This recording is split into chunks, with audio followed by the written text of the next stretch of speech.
All right. All right. Hello, hello, and good afternoon, everyone. Welcome back to the Bold and Bodacious Sister Series. I am Gabrielle Garofalo, and I am the creator of this series as an effort on my own journey toward more inclusion, diversity, and equity in my work, both as a coach, but also as a woman in the workplace. And so I am delighted to have my guest with me today, Zoe Moore of Lotus Baseline. And we met actually through networking. And I was so thrilled that you decided, Zoe, to join me on this journey. And right before we hit record, we were talking about what the two of us were hoping to get out, what we want you guys to get out of this conversation. So for me, it's about inspiring white women to be having more conversations, any conversations, as easy or as uncomfortable as they are, with our sisters of color, our Black sisters, the Indigenous sisters out there, so that we can more deeply understand their journey, so that we can be better advocates. And also just to talk about, and I love that, though, you wanted to talk about this today, about vision and roadmap and the importance of having clarity for both. So before we dig into that, will you just do a little bit of an intro for yourself and talk a little bit about your history, which is so fascinating, and then what led you into the event world and then to create your own company? Wow, do we have time? Let's We see. Let's get the do. coffee, right? Yeah, well, my name is Shariga Moore. That is my real name. Zoe is a nickname stemming from my 20s when I was doing spoken word. It means zone of energy. So that's why I pronounce it Zoe and not Zoe. I came out of the Army in 2014 out of 12 years of service, and then became an event planner by way of school. I was in the hospitality, recreation, and tourism program for my master's, and a professor took us to a meeting professionals international organization event in San Francisco. And it just opened up my eyes to how large and broad the meetings and events industry was. I got really active in a local chapter with Northern California and immediately saw a need for diversity. And at the time, it was more from a passion perspective, attending these different meetings and seeing that I wanted more Black professionals, more BIPOC professionals to join the organization so they could grow and scale their business. And there was just a disconnect on what that value add was. And so I really, pushed to start up an inclusion and diversity committee. It started as a task force, became a committee.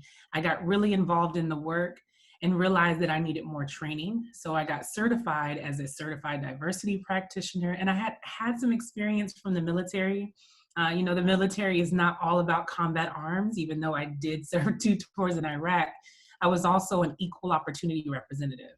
And so using that background, getting certified as a diversity practitioner, I just got really involved in the work to really understand what the strategy was. What is it that we're actually trying to achieve when it comes to anti-racism, when it comes to inclusion?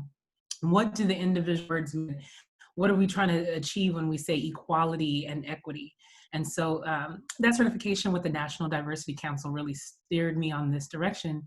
And that's a part of me, right? That's one dimension of me as far as being an advocate for diversity and inclusion, but I'm also an event planner. And so that's why it kind of goes hand in hand. And I love, and why I speak so heavily about strategy, because that's what event planners do.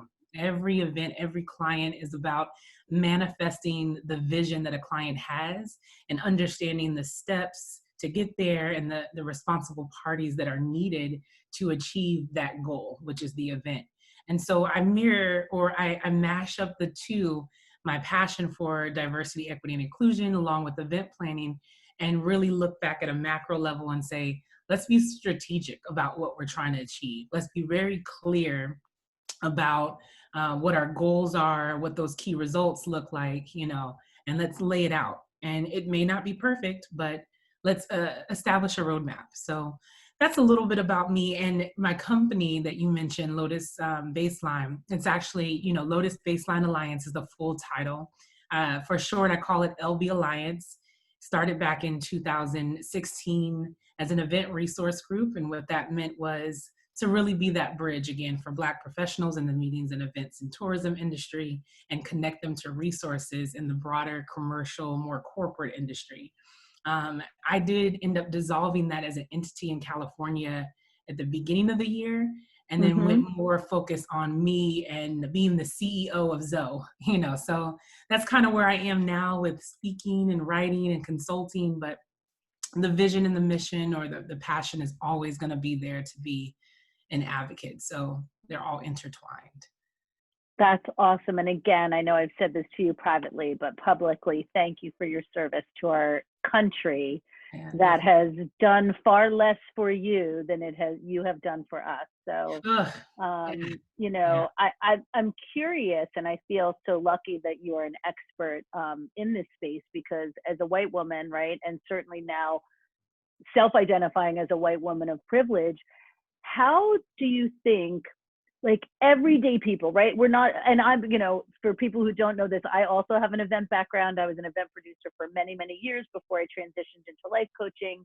And I have to tell you, working for predominantly white companies, for predominantly white audiences, there was never, except for when I worked, for Oprah, doing an event for her, there was rarely a conversation at all about making sure that the audience or the client or mm-hmm. anybody involved in the event was making sure that we had diversity represented. So whether you're a professional and have the ability to positively impact your work environment, or you're just like a regular old white lady, right, Mm-hmm. viewing this, how can you encourage people to start having these conversations and to get into the work, right? Like, some people do, like I came up, and I might have mentioned this to you in our first conversation, but I don't think so. I don't think I'd come up with it yet. But I was someone who thought I was so woke, right? Pretty hip, really well read, educated in the workforce. And what I realized was that I was faux woke. Like, I was not woke at all. In fact, that is really dangerous, to be someone who thinks they're woke and isn't.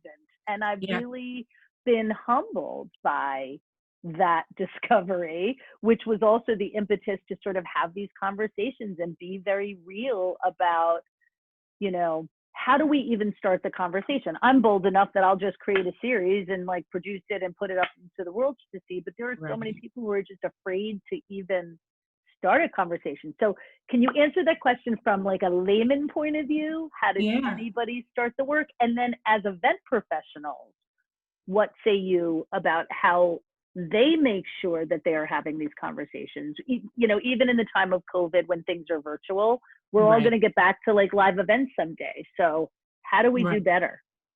How do we do better? So I'll split them up and compartmentalize them a little bit. So how do we do better as the everyday person who's not studying their PhD or has, the credentials? I have an inclusion and diversity pledge, and part of that pledge is the 4A's as the framework. And it all begins with— Oh, I'm taking notes now. Oh yeah, you can actually go check it out, and I'll send you the link, www.lotusbaseline.com/pledge. It's super simple. Awesome. So those 4A's, ask that you begin with acknowledging. And so there's some things that I heard you said about privilege, and there's some things that I hear you say about kind of being liberal, that person who believes that they're woke, but they're faux woke. And it reminds me of a quote from Martin Luther King when he said, pretty much, I'll sum it up, I'm not going to say it verbatim, but along the lines of, it's the people who say, maybe tomorrow, or wait, I know you want freedom, I know you want civil rights. Okay, but remember, somebody is playing basketball, or Oprah made it, or look at all these celebrities. You should be happy with where we're going. I know it's slow, and in that faux wokeness, it's like you're trying to coddle or make people feel comfortable with how far along they've come. But then Malcolm X says, it's like somebody taking a 9-inch knife, stabbing it in your back, and only pulling it out 6 inches and saying, see, I pulled it out. And I use those examples because a lot of people don't acknowledge, you know, whether it be the history of the country, how this country was founded. People want to ignore that and feel like, oh, when we talk about slavery, slavery was a long time ago. They don't understand the residual impact and how that residual impact, those social attitudes, it seeped into everything that we do, every institution that we're a part of, education, our justice system, so forth and so on. And so business was not missed. Business definitely is that, because business is made up of those individuals who come from these different institutions, and they hold on to those biases. And so not realizing that, just like DNA, these social attitudes are passed down. And when they're never acknowledged, and you're assuming that someone is just complaining because they can't do this, or there's this barrier, and you're never listening to them, or you're never acknowledging those barriers or your own privilege, then you'll never move forward. And so after you acknowledge that, then it's to assess, if we're talking about event planners, so I will move into that. If you're assessing, your workforce, and you look around and you are and I typically don't say white, and that's a long other story, but, European descent, Anglo-Saxon, as we start to really get into the history of even these terms, when you look around and everyone looks like you, right? And so that becomes something that we call the affinity bias, when your whole community, your whole workforce looks like you. So when you're assessing that, you begin to determine, why is that? Do I only recruit and hire people who look like me? Am I only going to organizations that have, people that look like me? And in the event industry, data says it, Data USA says that our industry is made up of over 78% European women of European descent, ages 35 to 45. So wow. That's what's been, if anything, that's been the default or the standard, so when someone else that is non-white comes into an organization, there's all these microaggressions that they face. There's all these other socioeconomic barriers. There's just things that we experience that can't be described to someone who's not having that experience, right? So you have to assess, is it my application process? Is it how I treat people? You have to, once you've acknowledged it, now you got to do the work to assess. And that might be the hardest part, to identify your faux wokeness, right? Like, but I have a Black friend, or, or I have. That just gave me chills, because that was like, I literally had to call a friend who's now living in South Africa. Yeah. And just apologize to her. Mm-hmm. It was so heart-stopping when I realized, and this is what I realized, I owed her a bunch of apologies. Mm-hmm. She's a Black woman. She's a Black American woman. And she has a son. Our kids we were very, very close. They were our closest friends when we all lived in the same neighborhood before they became expats. And I had to call and say, I never even thought about the fact that you must, when you were living stateside, must have worried every time Lucas, her son, left the house. Like, I never even had to think about when Luca leaves the house, walks into a 7-Eleven in a hoodie with his hands in his pants, or like, he could do anything that Lucas could do, and I'd never worry about it. And I'm so sorry. It didn't even occur to me that this is running in the back of your head. Or how many times I've been like, my best friend's Black. Right. Yeah. Whoa. Yeah, even I have had my own journey where, I was faux woke, and people are caught off guard, to think, how can you be, you're a woman of color? Well, I grew up with a mom who was very determined to remove me from those barriers. So she didn't send me to the neighborhood school. I went to the predominantly white school, right? And so outside of our neighborhood, the learning, the curriculum was very different. I was exposed to so much. And so I grew up probably until the beginning years of my military experience, when I got, certified as an equal opportunity representative, realizing that I thought that if you experience a barrier, it's an obstacle, you climb over, get over it. Let's move forward. I have this mentality of, yeah, sure, there's people who don't like you, just press forward. And I understand that sentiment, because everyone's so busy, right? They don't have the time. They don't necessarily take the time to stop and acknowledge what these barriers do. And then when you start digging into those barriers and how generational they are, and how big they really are. Oh It yeah. really opens your eyes in a way where you realize, like, oh, full woke. I thought that I understood Black history. I thought I understood racism. I understood it a little bit, but I really didn't understand the impact, you know. And then especially now, like you, I have a 16-year-old son, and I was in Dollar Tree last night, and he's sitting in, our car in the outside. He's driving now. He's 6'2". He's in the driver's seat.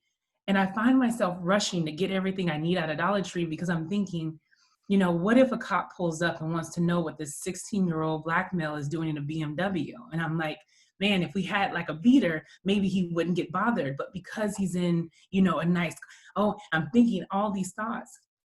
And that's something that I take with me and realize that that may not be something that you ever experience, Right. right? And so that we have to have these conversations to know that I don't want to think like that. Trust, I want to believe that my son can go skipping around and just not Right. have a care in the world. But the reality of it, when you acknowledge it, very different worlds. We live in two different worlds with two Yes. different ways of engaging in the world. So the microaggressions, when I say that people need to assess it, people don't realize those microaggressions. When you reach and touch my hair, your intention may be nice and kind, but I feel like a pet, and then Right. you didn't feel like you had to ask permission to enter my space, as if you have this inherent right of ownership. And so acknowledging where that comes from is an understanding of history, period, point blank. As much as people think that history is boring, they have to understand the depth of it and the impact of it. So that's key. That's number one. After you acknowledge and you assess, then I say it's time to really take accountability. Now you've assessed it and you say, I've done these things. I've done this one, I've done that one, and I see it in you and I see it in the workplace, and I'm going to speak up about it. And then the last one is action, and of course there's Mm, more, depth to each one, but it's now, again, with strategy, what are you going to do about it? How are you going to make changes in it, right? And so one of my little things that I say, you and I think both come up with little quips that we like to use. And so when I'm talking about inclusion, I'll ask everyone, I said, inclusion begins with what? And people are like trying to throw out these scholarly words and trying to figure it it's out. And like I'm it like, begins no, with me. it begins with I, right? Yeah. Exactly. So what are you going to do after you've acknowledged, assessed, and it's a process. It's not a destination. It's a journey. You're constantly Yes. acknowledging, constantly Yes. assessing, and so in layman's terms, that's where I want to guide people through by pledging and saying, when our social media feeds are no longer populated by Black Lives Matter or anti-racism or this, that, and the third, what are you going to continue to do? How are you going to read and open yourself up to reading that history, understanding human behavior, understanding legislation and the social economic barriers that are put up by, the law, things that people can't just overcome, and Yes. these hard topics to talk about. How do we push past these frustrations and fears that cause us not to listen, And so, yeah, that's the Yeah. And overview. it's so good. I mean, and think about how rich, like that's a lot to absorb, right? And Yeah. I've been in the work for a little bit now, and it's a lot of work. And there's two things I'm going to just go back and just repeat the 4 A's. So it's acknowledgement. Mm-hmm. So acknowledge, assess, Mm-hmm. count, and action, right? Be Yep. accountable and then take action. So Yeah. thank you for that. I love that. I'm gonna quote you and direct people to your pledge when Yeah, using that. definitely. I think what really like started to resonate, and now like I'm like not even into the questions yet, but it's an election year. Mm-hmm. And you said something really important that I think is so important. Like, how do we not only, and I'm paraphrasing, but like learn to listen, like to Yeah. really hear? And I had someone recently, direct message me on Instagram telling me that, and I'm, as you had articulated, liberal. And I posted something political, I'm sure, and maybe it was even a Black Lives Matter thing. And this person who's a supporter of our current president wrote back and said, I'm not going to block you, but I want you to know that I think you should be careful. Blah, blah, Mm. blah, blah, blah, blah, blah. And when I'm saying blah, blah, blah, blah, blah, because she lost me at be careful when you're coming to my page. So I responded and I said, be careful. That makes me laugh my butt off because Mhm. you're coming into my space. If you don't like what you see, she's like, and I'm not going to block you because I think you have so much to say. And I wrote back, like, I'm so glad you're not blocking me because I'm not going to block you either, even though I believe the person that's leading our country, and I'm not going to get into the whole thing, but is a Right. horrible human being, a terrible leader, a racist, a misogynist, and a thief, among the top several things that I think of him. Mhm. And I didn't get into that, but what I really got woke about was my inclination was to be like, F her, gone from my page, I'm blocking you. And what I am realizing my barrier is with people who support the president is that I stop listening. And yet what Yeah. I want to be is heard, and how ironic that is, and how I've constantly have to check myself, because I think the way forward is by understanding and listening to people who even don't have the same beliefs, Mhm. but they can still support diversity, equity, inclusion, right? Like, Mhm. I'm Right. not going to not have these conversations with Republicans because I have identified them as a certain way of being. I think that's where we Right. really lose each other, right? Like black, Absolutely. white, Republican, Democrat, like Mhm. all of these diverse, divisive terms. Right. So speak a little bit to people, and I hope that there are people of all persuasions watching this, right? Right. How do we, because it's so charged, right? People are so charged Mhm. and we get so defensive because shame, my favorite, Brene Brown in the space, um, shame is such a big trigger for people that makes us Right. either want to hold position or run. Right. Um, how do you encourage us, A, to make sure that we are doing everything we can to have as many people as we can vote and be heard in the country? And also, what do we need to know as white people to help further and help amplify all voices? Because we know that there's some trickery going on in our election process. And I'm not blaming the president on that. I think it Mhm. happens during every election, whether it was electing Obama or what we're up against this year. Right. Um, do you have some thoughts on how we like keep fighting the fight even Mhm. when someone really triggers you? Because Yeah, that the must be like the world you live in every day, right? Like someone, right. you have to be getting triggered all the time. I mean, you're in dollar store and you're freaking worried about your son's safety Right.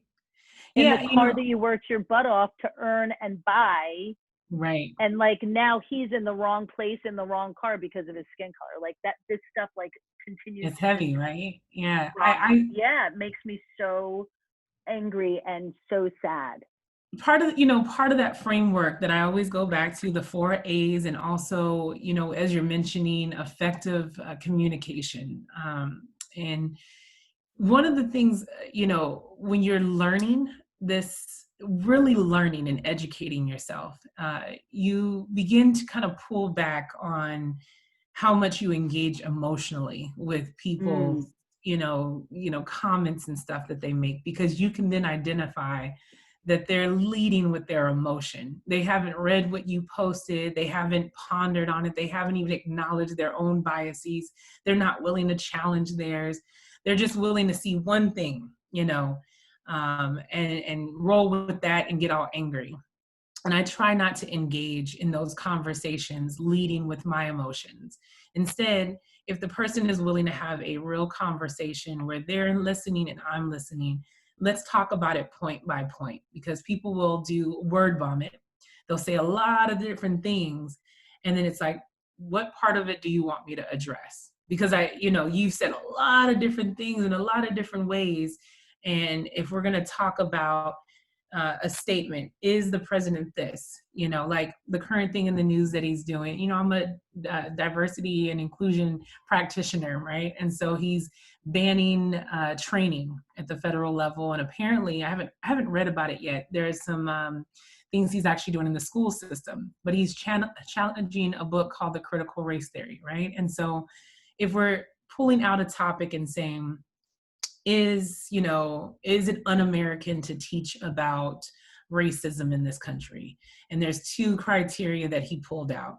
He wants to pull out any training that teaches that the US is inherently racist. And the second one being is any group in particular inherently racist. And so I said, okay. I said, well, thank you. I think you've done us a favor, because if people are really ready to engage in a real conversation, they're going to take that criteria and now we're going to have to talk about it. Here you are, you're trying to ban it and you want to prove that you want to take out all this education. Now let's talk about it. Does the US have an issue with racism? Does racism exist in the US? Apparently it's the president trying to take it out of the education system, right? Right. So why, as a European man, Anglo-Saxon, Caucasian, white, we'll figure out all those terms, right? Why is he so adamant about removing knowledge as to how this country was founded, right? And so let's start picking it apart. And that's how I encourage people. Which topic do you want to talk? You want to talk about religion? You want to talk about education? You want to talk about justice?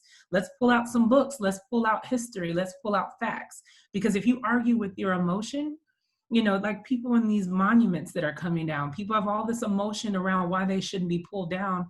And they don't even know who the person is that's getting pulled down. Right. So I'm like, can't really engage in a conversation with you until you do your own research. You're waving a flag and you don't even understand the meaning of the flag. You don't understand that the people who raised the flag were actually traitors to what we have now as the United States. But you're assuming that because I'm an African-American woman and you haven't acknowledged your own biases towards me, that you're angry at me and not the information that I'm sharing. So Again, history, part of my own platform, if you would, because I've even identified that for myself as a practitioner.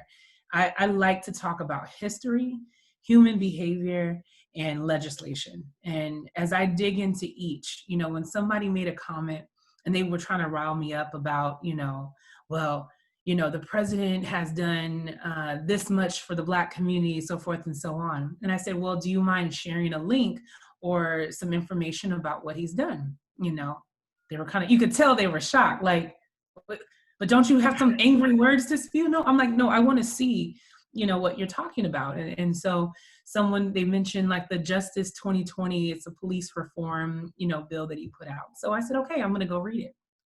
So I read it for myself. I did a little research and I said, I can see how you believe that this is an effort towards, and I said, but I see this as very shallow. I don't see how this is making any sustainable change. It looks like he's giving a pat on the wrist or a pat on the hand about what work actually needs to be done. And I said, on this line, in paragraph this line, they're like, oh, that's in there? Oh, so you didn't read it. Okay. So you're being a bobblehead for whatever news station that you listen to or your emotions. So here's what I'm going to encourage you to do. Go do some research, acknowledge and challenge your own biases, and then we can have a conversation, because I'm not trying to get in some heated debate over you are protecting something that you don't even comprehend. You're understand, right? Yeah, and so it's hard to recognize those conversations, but that is a trigger for me. It's a trigger for me if you have not done the work, but yet you want to comfort me, And there's a friend of mine who said, I applaud you for not defriending someone, right? Yeah, because Kwesi Graves, I went to high school with Kwesi, so Kwesi, if you're out there, he made a statement to me. We were talking, I was about to engage one of our high school friends that's very combative about everything. He said, hey, are you sure you're ready to engage in this conversation? And I'm like, I'm a big girl, I can handle it, and so forth and so on. He was like, that's how I am too, because I don't think any of us should exist in an echo chamber. And I love analogies. I'm like, to hear my own opinions and voice and thoughts just bounce around. I want to hear other people's thoughts and perspectives. Bring it on. Like, not bring it on to be argumentative, but teach me something maybe I'm not looking at. Why do you follow this person? Why are you so determined to prove that he's not racist? Why are you determined? He can talk about wanting to potentially have sex with his daughter. And that doesn't, I just, please help me understand. Like, right. And so I literally step by, I break it down. Help me understand these things, isolate it. So it's okay Yes. for him to do that. So you're saying you're okay with, child molestation, or you're okay with a father speaking. Is that okay with you? Right. That's not what I'm talking about. That's what you said, Right. And so the thing Right. about that, so going back to effective communication, people try to word vomit you and they try to make you question what you're thinking. Pull out the research, have references, do the reading for yourself. That is the perfect way to begin in this acknowledgement journey and assessment journey, is to make sure that your information, you're not existing in an echo chamber.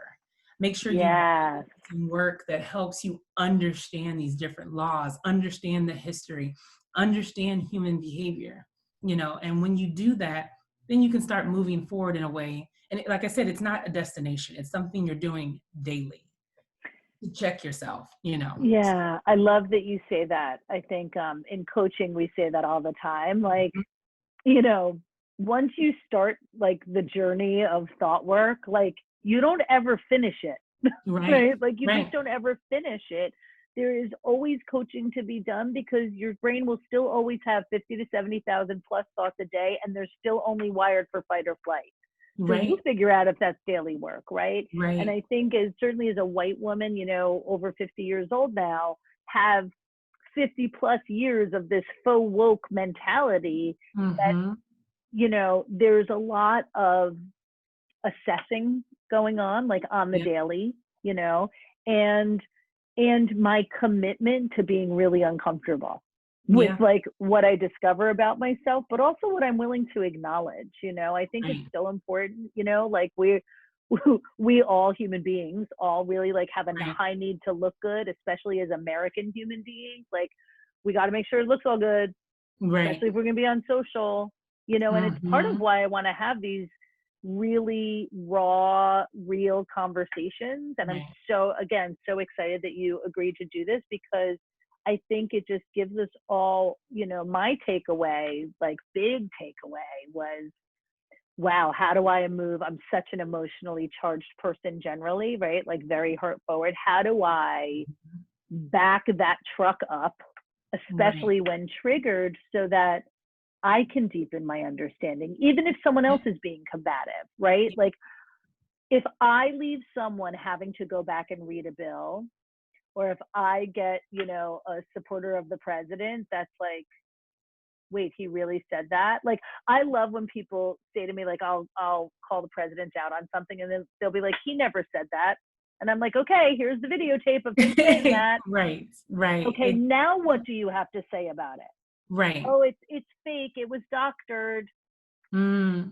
And that's, what, I get those So, answers all the time. And that's yeah, the time after because you've recognized your own triggers, that's the time for you to step back and you realize that person is not ready to engage in a conversation with you. And like my friend, I like to shout out my friends because these are the individuals who are they pour into me daily too. And so Kimmy and I always talk about, is that where I want to put my energy, right? Like yeah. I want to help. I'm open to having conversations and helping us both work through our different challenges and biases and all that kind of stuff, because I don't want to exist in an echo chamber. But at a certain point, I realize you're being combative over something you don't comprehend, right? And something that you can't even articulate. And the inability to articulate something really makes people operate out of fear. Well, you know Yeah. what I mean. No, I don't know what you mean, because you said this and now you're saying this, and I don't understand how the two are related. And in order to have effective conversation, I'm listening to you, repeating back what you said, and now you don't like how I'm saying what you said. I can't help you. You know what I'm saying? Like, so you don't really want to have a conversation. You want to vent. And I'm not the person to vent to. You need to go vent to Right. someone else or go write in your journal, and do Right. the work. But it requires us to do our work because inclusion begins with I, right? Like, if that is the goal that we're trying to achieve, like, I love this quote, and you read so much, so I don't know if I got this quote from reading, but it was a long time ago, and I say it all the time. And when inclusion is the behavior, diversity will be the result. And so Oh, Too That's good. often Say that time. again for people. Say that Yes. one more time so people can drink that in. Drink it in, let it land. So you can find it on my Instagram at Lotus Okay. Baseline as well. I made a little cute little video where I even added some additional words to it. You know, Okay. I'm a creative and, you know, not like some of these amazing creatives that are out there, but I try a little bit of this and that. When inclusion is the behavior, diversity will be the result. Right. And so you find with people who want to have these conversations or even clients that I get, they're ready for the results. I just want to be, if we're talking about anti-racism, I want to be an anti-racist. Okay. Yes. Ready How do for it. I go from today to ally tomorrow? Right now. And I want, you know, I want more Black people in my job. Okay. How do I do it? And I'm like, okay, let's go back and start with you. What do you mean? How do you define diversity? A lot of I don't know how to define different. I guess it's a lot of different people. I'm like, let's start there. How about you define diversity, equity, and inclusion first in your own terms? After you've done, Yes. you've watched some videos, begin to define these words, especially those heated words like defund the police. Go find out what it means. you know, let's go back first before we're trying to get to the results, before we're ready to engage in an argument, before you're trying to be an accomplice or an ally. Go back and define these topics for yourself so that when you engage in a conversation, you can effectively do so, right? And you can effectively listen for these definitions from someone else to see if they align with your thinking. Because before you even get into the conversation, you say, we don't even agree about the definition. So before we can actually have a conversation, we're talking about two separate topics. So let's stop there and before we move forward. And it's a slow process. It's a persistent process, but it definitely isn't tomorrow. It's not going to happen overnight. Even though it's been a long time coming, this is awakening for a lot of people. It's a new level. When we start talking about history, there's so many things that people don't know and understand and are not connecting the dots. And it's important to do so. And it's not an easy journey because now you are popping your own bubble, right? I remember somebody recently posted a picture of them in the 60s and somebody it's like a mentor, somebody that I love in our industry. I won't say any names, doesn't really matter. But he posted a picture of him in his 60s, young, and how amazing it was to run around as kids. And he's a European man, European descent, Anglo-Saxon. And I didn't want to pop his bubble on Facebook, and I still haven't written him. But there's a thought that I have in my mind. If you take a year that you were born or when you were a teenager in the 60s as a man of European descent, white, Anglo-Saxon, so forth and so on. Now look over into other neighborhoods, other marginalized communities. What was going on in 68? What was going on in 64, 65, right? So while you exist in this bubble of privilege, nobody's trying to say that you are some evil KKK member, but your lack of awareness of what was going on in your greatest teenage days was something entirely different for my mom, my grandmother, and so it's very important. I mean, you said you're 50, so you look back 50 years, you look back 45 years, very different times, but maybe you weren't even exposed to any of that. And it's the same thing that I tell son at 16. I have worked really hard to put my son in a bubble. There's a lot of things he's not exposed to, the streets, the harshness of, so he has everything right here in this apartment that he needs. Like I said, he has the choice, and we joke around about it. His dad has a Mercedes, I have a BMW, and he was like, I don't know if I want either car. And I was like, you spoiled brat.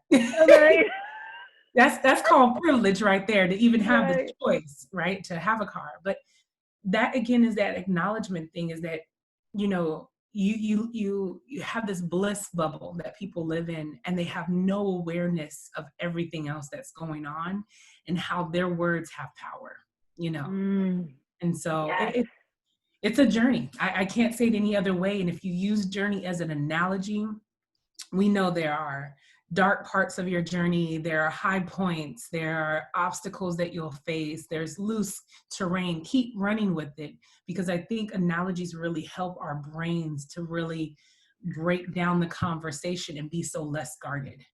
Yeah, yeah. Because I also think, the thing that I just want to give permission to white people to do is like feel your feels about it. Like I have Yeah. shed many sorrowful tears, Right. not feeling bad for myself, but like true remorse, like true moments, like I was sharing earlier in our conversation about, calling my friend in South Africa and saying like, oh Yeah. my God, Right. and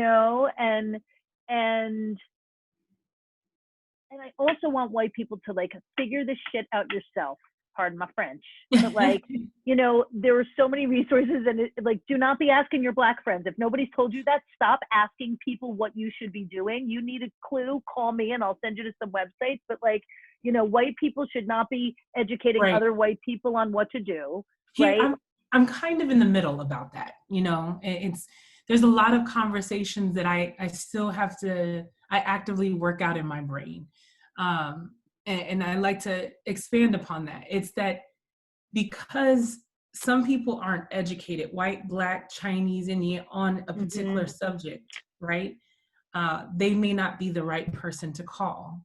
It's not to say that there aren't people who want to have the conversation, right? It's to give anyone the opportunity, or it's like we put these disclaimers that I'm still working out in my head, but it's to say, hey, I really want to have this conversation. Like right now, I'm really trying hard to have a conversation about the history of religion, specifically Christianity. I have a lot of Christian friends. Some of them are willing and capable of having the conversation, of digging into historical timeline. Some of them are not. And I respect that that may not be the conversation they want to have. And so that's just like with any conversation, even with racism. It's like, I enjoy having these conversations. So if you need to talk to me, I give you my email address and I'll send you a quote, like, Yeah. That's if you want very to generous invest of the you. time, that's what I do. And I have, a list of different women of color who want to have the conversation. But like you said, it's not to go walk up to some random person. Like, we're talking about experiences.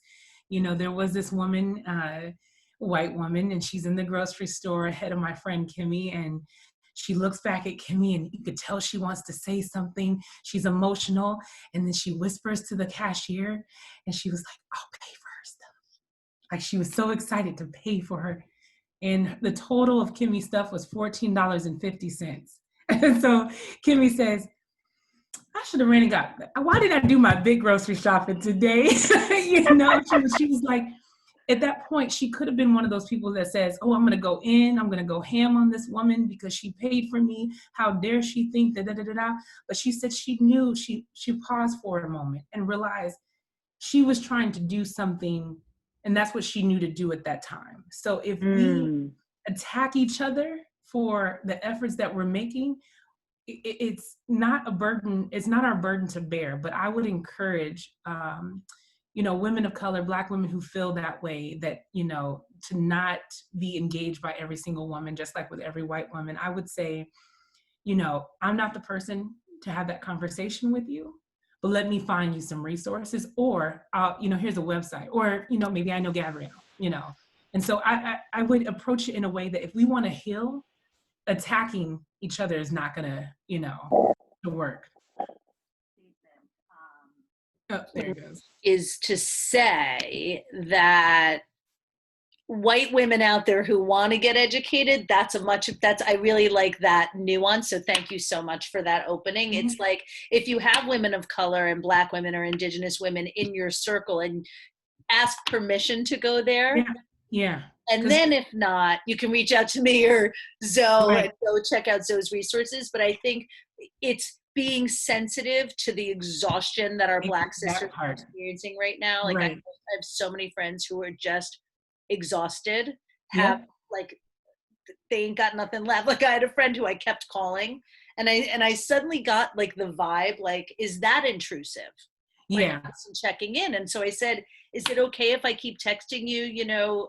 She said, yes, but not too much. Like I have my people, I've got my circle, right? So I think, it's what I teach clients in coaching, like when in doubt, check it out. So yeah. Respect my boundaries, Yes. and then also know your boundaries, right? It's this is why communication, in order for it to be effective, is for us to be able to arrive in this place to be able to have a conversation.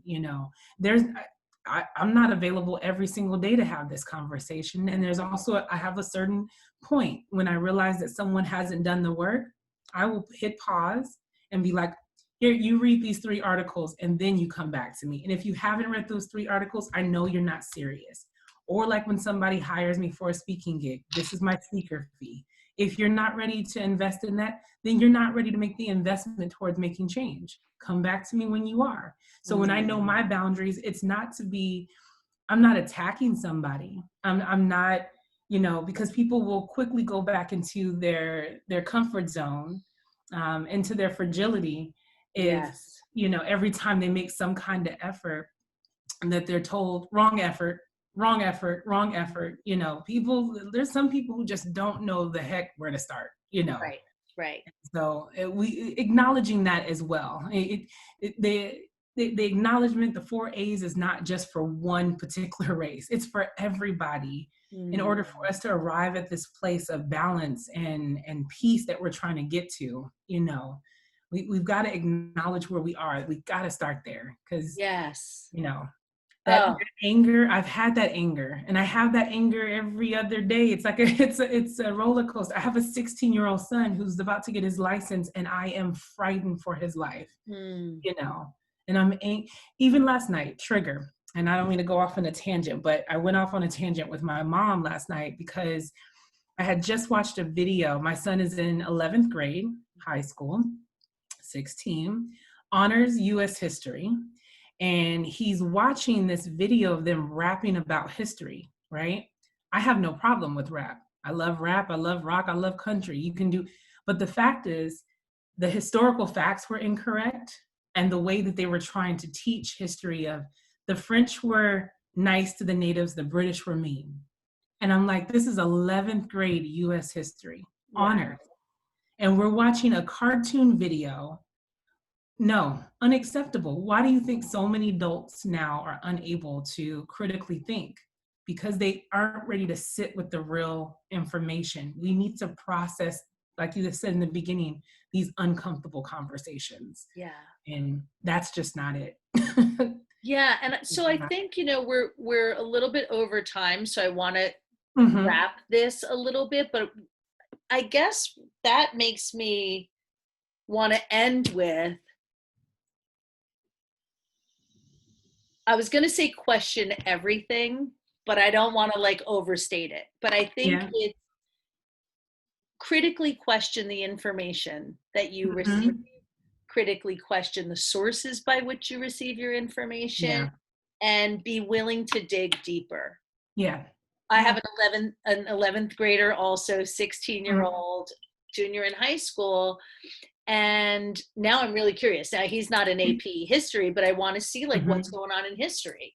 And, we're having a lot of conversations in our house about racism and anti-racism. And, my kids have been having a little bit of a hard time because of their own level of being able to self-assess actually at 13 and 16 and things that they're like, I challenge my son a lot.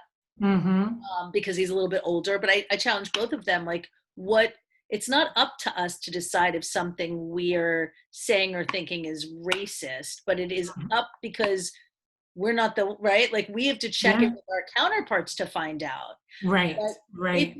If it's stinky to me as your mom, then I'm going to guess that would be potentially offensive or hurtful or whatever. And so, but we're having these debates together as white people. And I'm like, see, now it can't end here. Now let's both go back and go online or go ask a friend or, and I think question in your own families, question the information you get from the news, question your employer's practices. Right. Yeah. Right. Yeah. And more than question seems so combative, but get curious. Yes. Become an investigative reporter. And And if something feels unsettling in your body, which I work with clients all the time about, then that's where you start from. Right. Yeah. You know, if you don't know Definitely. where to start, where are you most uncomfortable? Right. Yeah, I think, when we're talking about education for our kids and for ourselves, and like I said, we are over time, but it's in regard, I think education is more about presenting information and letting you think and connect the dots. And that way you learn better than me telling you hard facts. This is the way that it is.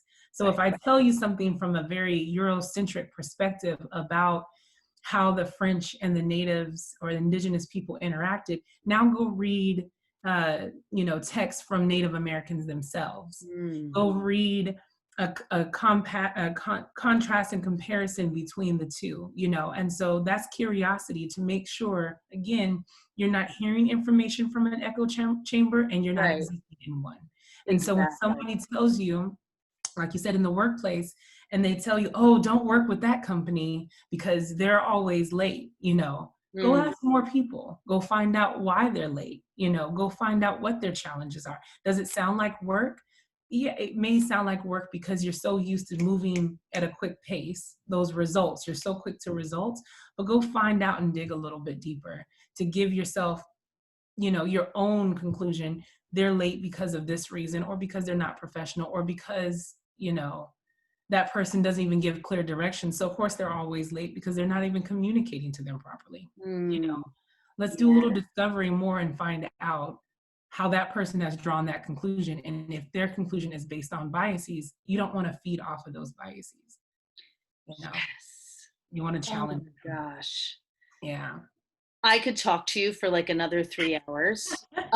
I think I'm going to end up inviting you back if you'd be happy to come back. But it's funny, I was originally, when I crafted this idea, and I'm still playing with the name of the Bold and Bodacious Sisterhood series, I was like, oh, I'll do it and I'll feature 8 women and that'll be great. And I'm like, no, I have to do this every quarter. Like there's so much to say. And to your beautiful point, like this is ongoing work.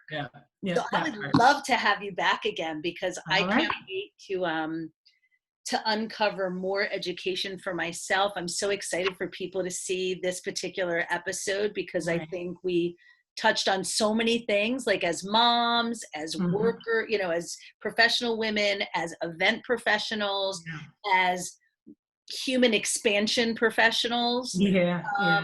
There's a lot to dig into here. What I would love for you to do, so that when I post this lot, when I get this up, I want to post like 3 of your top articles that you recommend that people read, and we'll send them obviously to your website, and we'll have all your social channels tagged and all of that good stuff, so that we can encourage people to keep up their own work. But I just want to say, with deep gratitude and such appreciation for just who you are in the world, but also for taking the time to be with me today. It really has expanded my heart and soul and mind. So I deeply thank you. Thank you. Cannot wait to engage with you again. I think we should do an Instagram live next, personally. Hey, I'm there for it. This is constant education as well. It's an exchange, and I enjoy them. And I always say, let's blossom together. So again, that's what we do. Let's do it. I love it. Hence the lotus flower. Yes, ma'am. Everything's symbolic with me. We'll get to that on multiple calls. I love it. I love it. Well, Zoe, thank you so much. We're going to call that a wrap for today, and I will be in touch again soon, my dear. All right. Take care. Thank you. All right. Thank you. Bye-bye. Bye.